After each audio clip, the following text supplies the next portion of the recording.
Welcome back to Real Takes, where we are all movie love all the time. I'm Ann Stott, and today we are again starting the way we do, which is by highlighting an organization I care about and think deserves our support. Meatball will probably be having things to say during this episode, so meowing to follow. But I wanted to talk again about Doctors Without Borders. You know, we started doing this thing of highlighting organizations when Russia invaded Ukraine in March, and the war in Ukraine is still going on. There's so much happening around the world and in this country politically that it's easy to lose sight of this conflict now, but it is still active. There is still fighting. There's still a refugee crisis. There's still suffering. There's still lack of food and water, although grain has been allowed to leave the country for Africa over the last month or so. So that's good news. So I just want to remind everyone about Doctors Without Borders, originally named Médecins Sans Frontières.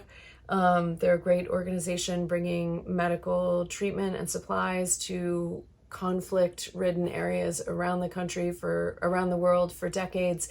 So please support them if you can, or stand with Ukraine in whatever way you can.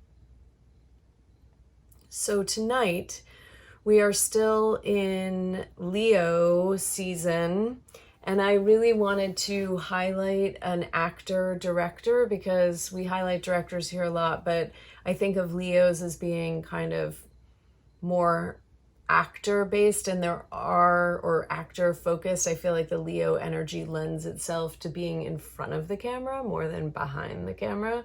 And so there is a tradition of actor directors. I've mentioned before, John Huston is an actor and director. Greta Gerwig is an actor and director. But I was thinking that I would talk about Robert Redford, who seems sort of like the quintessential actor director to me. And that got me thinking about Ordinary People, which was a movie that was really important to me growing up, and that I love. And then that got me thinking about the Oscars, the year that Robert Redford won Best Director and for directing Ordinary People, which won Best Picture. And if you're on Twitter and you follow film people, this thing comes up regularly, like at least once a year, maybe twice a year, which is pretty regularly given that we're talking about 40 years ago now, which is Raging Bull was robbed by Ordinary People, and it absolutely should have won Best Picture, and Martin Scorsese should have won Best Director, and it was a travesty, it was a sham, it was an embarrassment. Nothing the Oscars has ever done since then is legitimate. I mean, this is talked about in very dramatic terms on social media. And it's really interesting to watch this go down. And then some people will sort of rise up and say they think Ordinary People is a better movie than Raging Bull. And then, woo, that gets things going. But all of this got me thinking about award shows in general and the nature of award shows. And the truth is, as a songwriter myself and as a singer and an actor myself, I know that award shows have very little to do with creativity. And in fact, award shows can hinder creativity. They can get in the way of creativity. And so I know that there is just literally no connection between the act of creating and what happens at award shows, and especially an award show like the Oscars, which is committed to rewarding excellence mixed in with a certain amount of commercial achievement, which makes deciding what excellence is more complicated. But as a consumer of art in general and film in particular, and as a product of this capitalist competitive society, I am a sucker for the award show. I am a sucker for the lists. I want to know who's going to win. I care who's going to win, even though I know that rarely does my favorite film win. So I was thinking about this push and this pull, and in particular about this thing of Ordinary People and Raging Bull. Meatballs thinking about it too. Ordinary People and Raging Bull, and how what a disservice this whole idea does to these two films, because there's still people online who see them as in opposition to each other. And I don't think the films or the filmmakers are in opposition to each other. So we're going to dig in.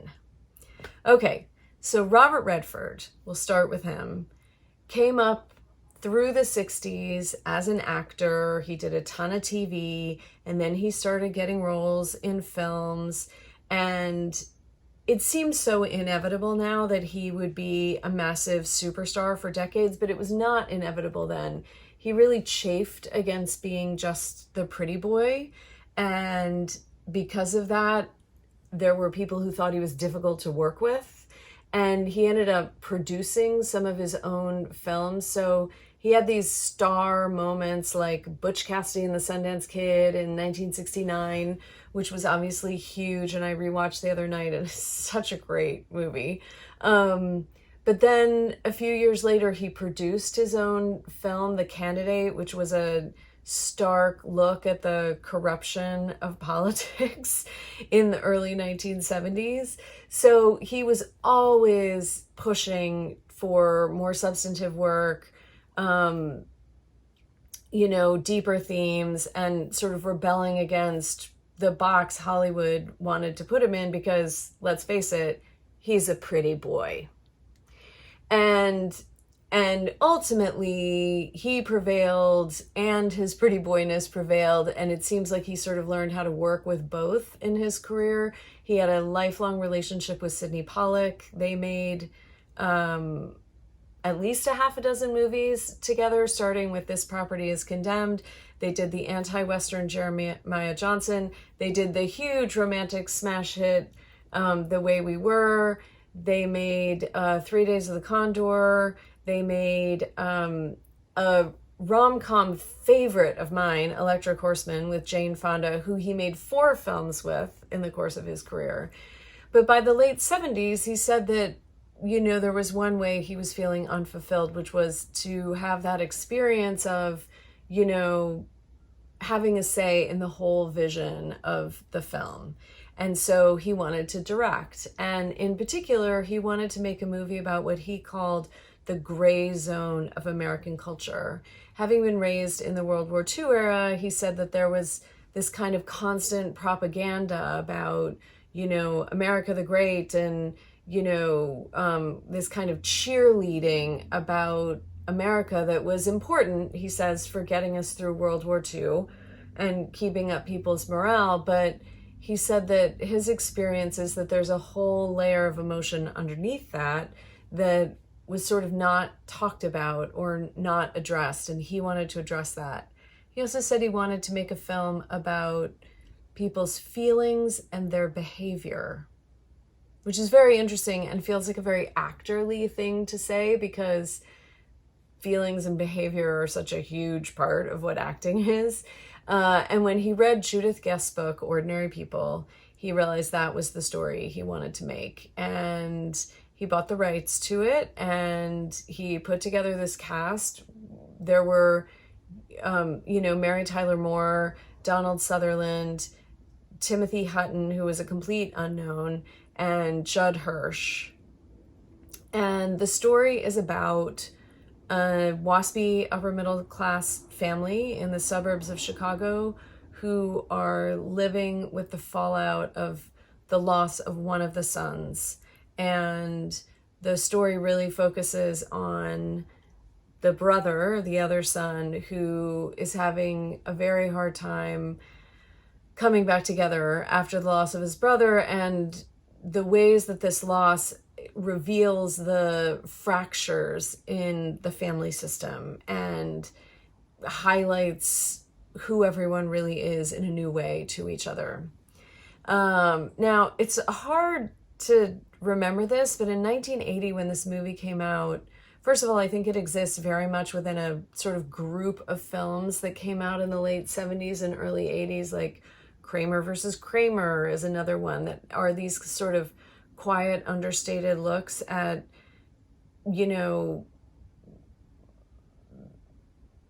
difficult emotional experiences happening to kind of everyday people. but it's hard to communicate when this came out in 1980, like how unusual a look it was at grief, at depression, at suicide, and at therapy. And even though the 70s had this kind of gritty emotionalism, there was a different tone to it, and the themes that were being explored in the 70s were different. And this movie was a sensation. It was a huge box office success. And I think 3 of the 4 actors were nominated for Oscars and won tons of other awards. And, Robert Redford went on to have decades more of his career, both directing films and acting in films. He actually had a huge decade in the 80s as a movie star with Out of Africa and some other movies I'm forgetting right now that I'll write in on the screen. And he also continued directing. So that's Ordinary People. Martin Scorsese came up in Hollywood with the whole group of American directors who sort of changed American cinema in the 70s. Francis Ford Coppola, Steven Spielberg, Robert Altman, that whole group. And obviously he had defined his style through a series of New York City-based films like Mean Streets and in particular Taxi Driver. Those 2 films were the beginning of his working relationship and longtime friendship with Robert De Niro. They've made, I think, at least 10 films together over 40 years. And Taxi Driver was a huge success and is considered, a landmark film in terms of Robert De Niro's performance and in terms of, a certain kind of cinematic rawness and honesty. That said, Robert De Niro and Martin Scorsese went on to make a film called New York, New York with Liza Minnelli that bombed in like 78.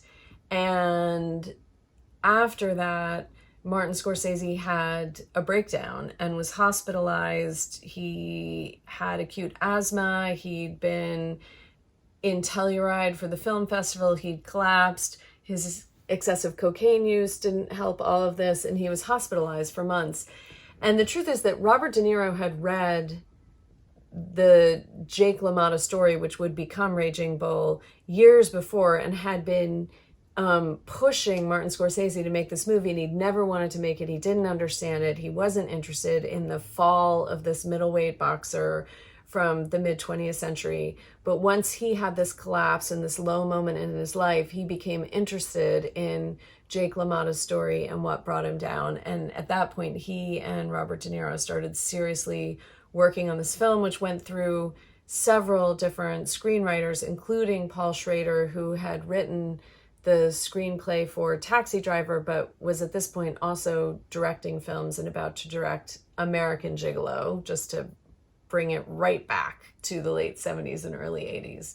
So Martin Scorsese and Robert De Niro made Raging Bull, which is based on the life of Jake LaMotta, who was a New York City Italian-American boxer who was the middleweight champion for a time. He had 6 fights with Sugar Ray Robinson, and then he sort of had a huge fall from success. He gained a ton of weight. He did stand-up comedy after leaving boxing and ultimately owned a club in Florida, but was arrested for introducing minors to older men. So the movie is about kind of charting this rise and fall, and it's another tour de force performance from Robert De Niro. The movie did not do very well originally at the box office, but has come to be seen as one of the most important films ever made in American cinema, and has a timelessness to it that is profound. And so these two films, along with Coal Miner's Daughter, Tess, and actually The Elephant Man, which is a beautiful David Lynch film, were nominated for Best Picture at the Oscars. Martin Scorsese and Robert Redford, were both nominated for Best Director, and ultimately Ordinary People won Best Picture and Robert Redford won Best Director. I'm going to go back for a second, though. I forgot to say something, which is...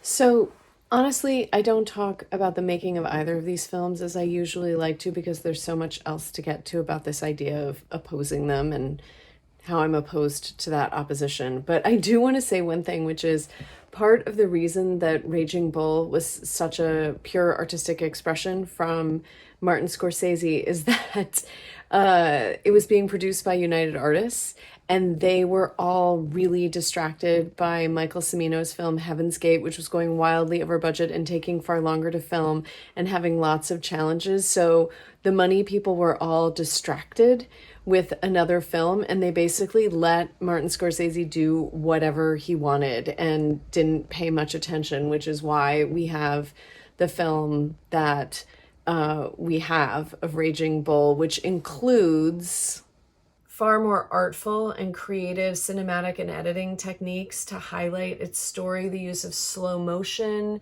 at different points, the use of montages of still photographs, the way the film is edited, the intensity of the boxing sequences, and also the use of an operatic score sort of heighten this story to epic levels that is profoundly compelling, and is part of why this movie is talked about more, thought about more in the world of, you know, the creation of cinema than Ordinary People is. But, you know, Ordinary People is absolutely a more conventional drama. If it had come out of theater, we would refer to it as a living room play, right? It didn't come out of theater, it came from a novel, so that's different. But, you know, the fact that it's about these contained, controlled, wealthy people, and that we're sort of taken through to some kind of emotional resolution that Raging Bull doesn't give us, all help it to live within a much more digestible, maybe, emotional and cinematic world. But I want to say, first of all, that the use of sound in Ordinary People, the sound editing in that film is really sophisticated. And when I watched the film again the other night, I was really struck by it, how we're taken in and out of moments through sound and also through editing choices. You know, the ways that the tools of cinema are being used in Ordinary People are more subtle, for sure, and they don't push as many boundaries, absolutely. And you guys know that I like a boundary-pushing, artful film. But I want to say that Ordinary People has a lot happening cinematically, even if it's not as expansive in the way it uses its tools as Raging Bull is. But also, you know, what came up for me watching these movies back to back and thinking about this, like, idea that they're opposed to each other, is that it totally does a disservice to both of these films to think of them in opposition to each other in some way, because watching them back to back, I was really struck by the similarities in these films.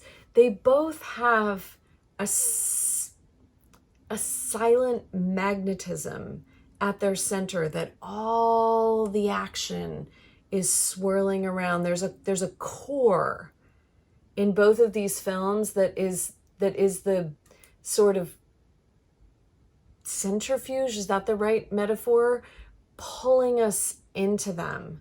And I think that core is created by the intensity and commitment of the gaze of the director. We are taking a steely lens into the emotional lives of the characters in both of these films that is unrelenting. And yes, there's a little more resolve or release in Ordinary People than there is in Raging Bull. But the truth is, no one in that film is gonna wake up tomorrow perfectly happy. Some of the people are going to get through differently, and some of the people aren't. And so, you know, I don't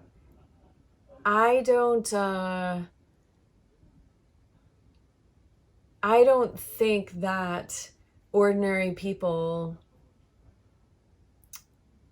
lives in the conventional world that some people accuse it of living in. So I think there are these really deep similarities. And also, you know, Raging Bull is a look at this personality who can't really face himself or change in any meaningful way. Some of what I read indicates that the filmmakers think there is a sort of slight shift in his character. It's so slight toward the end and doesn't really redeem the extent of the damage that he created in the course of his life. But there is a character in Ordinary People who cannot change,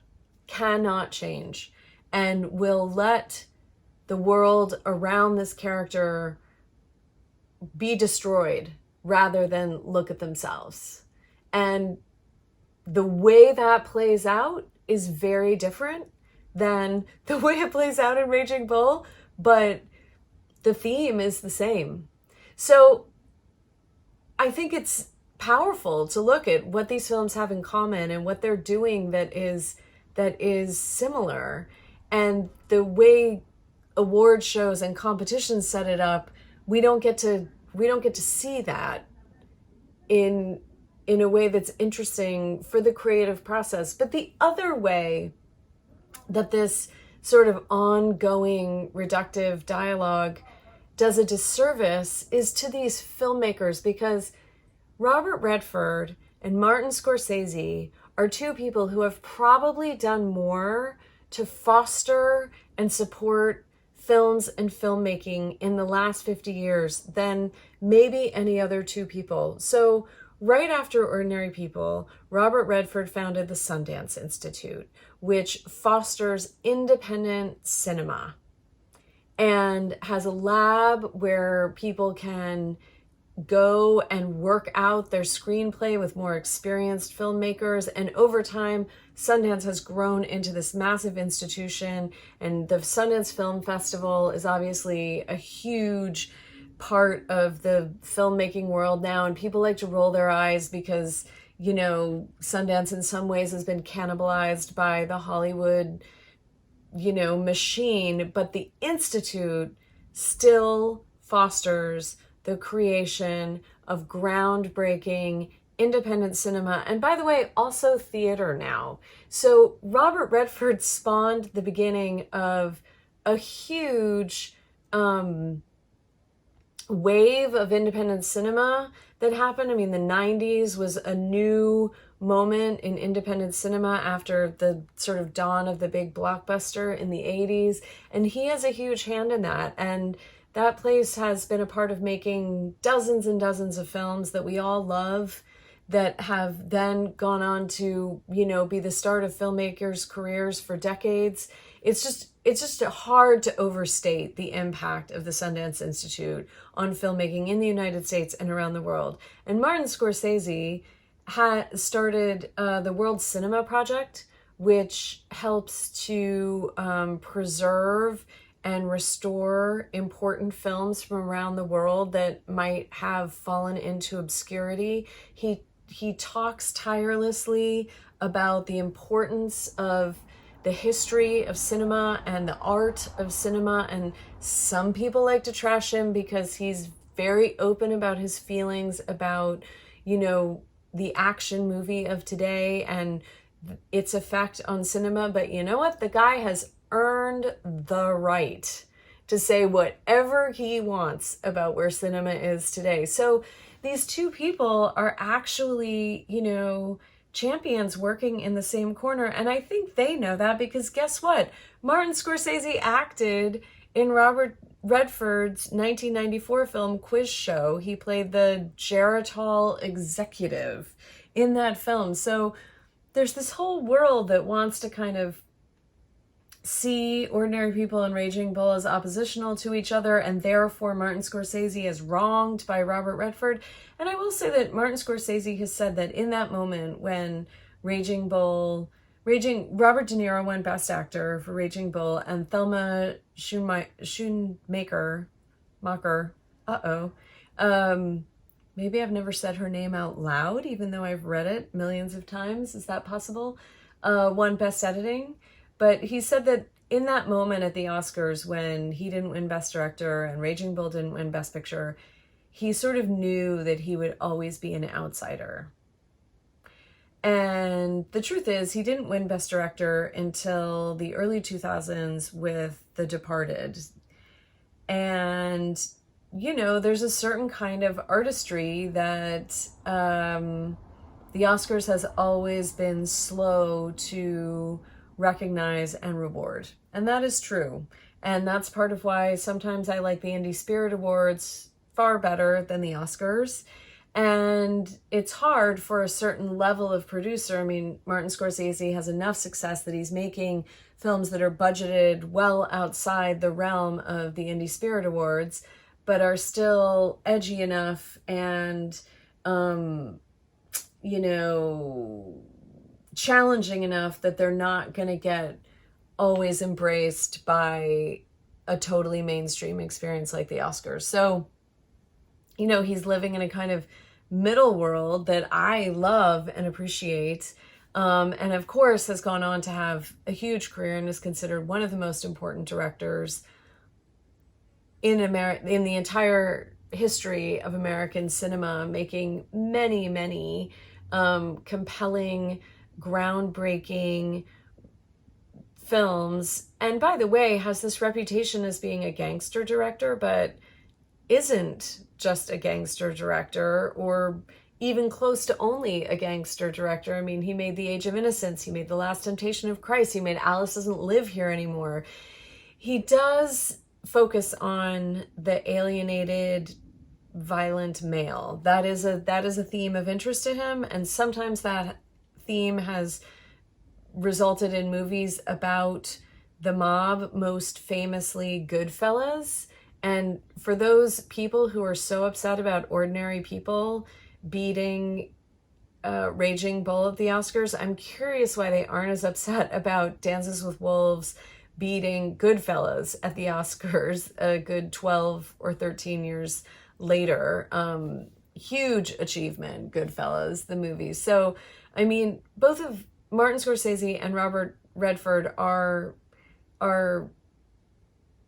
so instrumental in creating so much important, lasting cinema themselves and fostering so much great cinema in so many others. And I am grateful they both have made the movies they have made, both in front of and behind the camera. And I love Ordinary People, and Raging Bull's harder for me because you guys know that I'm a wimp and it's hard for me to watch all the violence, but I am in awe of the cinematic achievement of Raging Bull and want everyone to see it. And I hope that you go watch both these movies. And if you've seen them already, maybe you're watching them with a new lens. And I will see you next Wednesday. Thanks for watching Real Takes. Hit the subscribe button below so the algorithms will tell you when new episodes are out. And if you want to support Real Takes, please visit my Patreon page where you can join at any tier from $2 to $100 per thing I make. The $15 tier is specifically about supporting Real Takes, and you'll get behind the scenes information and be thanked in future videos. See you next Wednesday.